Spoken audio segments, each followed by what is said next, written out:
our scientific accomplishments, like Ujjain back in the day was actually a center of actually science and education, like mathematics and all was very famous for Ujjain.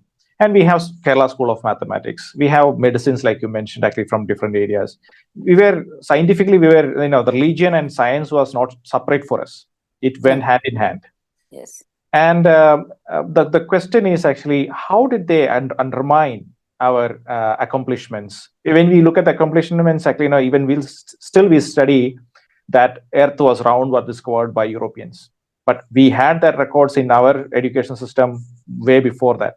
How did they overcome that? Put their accomplishments ahead of us. India's reputation for its scientific attainments was very widespread in the ancient period. And certainly in the medieval period, many people came from outside to learn about it. And I'll just give you a very, very fascinating story before I come to the details. There was a European who was, who had come to India and was trying to learn about Indian knowledge. And one fine day in the afternoon, it was very hot, and he decided to rest under a chhatri which was next to the temple. Chhatri is that umbrella-like structure that you find in temples. So he lay under the chhatri, and suddenly his eyes went to the ceiling. And when he saw the ceiling and he began to examine it, he was totally shocked, because he said that that chhatri had engraved on it the entire zodiac and the entire movement. And he has written about that, and I've quoted that in my book, The India They Saw. And Playfair, I think he was a very important mathematician. I've quoted that paper. He has written extensively on how accurate the Indian knowledge was on the movement of the sun, etc.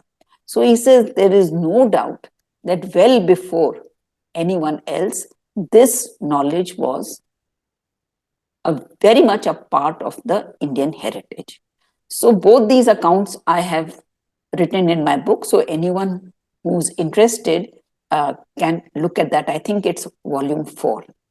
Now the thing is about how did they subvert.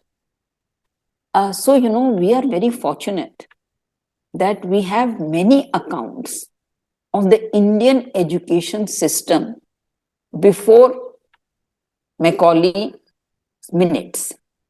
The company officials, they wanted every district officer to send detailed reports of the number of schools in their region, who were the people who were studying there, what was the method of teaching, etc. And this Indian education system, it's called the Madras system. They called it the Madras system, and they took it back to England. So the Indian education system that they found over here, which they called the Madras system, they took back to their country. So this was their view, and such a favorable and valuable view that they recorded. And what did they write about this education system? They said it was cost effective. Cost effective was that the elder child will teach the younger student. So if a child is 10 years old, he will teach a child who's 6 years old. So that cuts down the cost. Then there is, how do you teach? You first make the child write the alphabets on sand. There is no paper, anything involved. Even the slate is not involved. So he will write on sand with his finger. And if he makes an error, you just remove the sand and it becomes a fresh piece of sand for him to write on. So, this is the way they taught first how to write and then only to read. So these were very, very fascinating accounts that we have, eyewitness accounts of British officials on the Indian education system.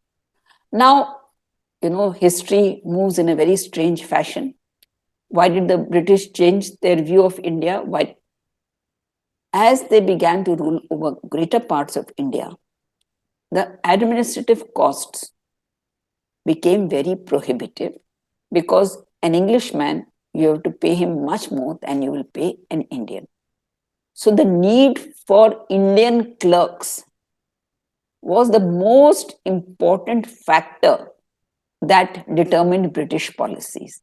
They needed a large number of low-level clerks who would be paid 1/10 that an Englishman would have to be paid.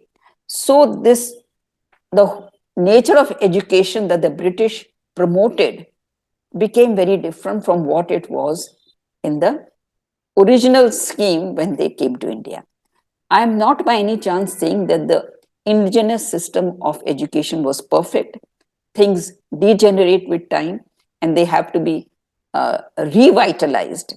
And, the shortcomings, they have to be removed. But that was not the main purpose of the British intervention in education. It was to provide clerks. Now, another important player in this was the missionaries.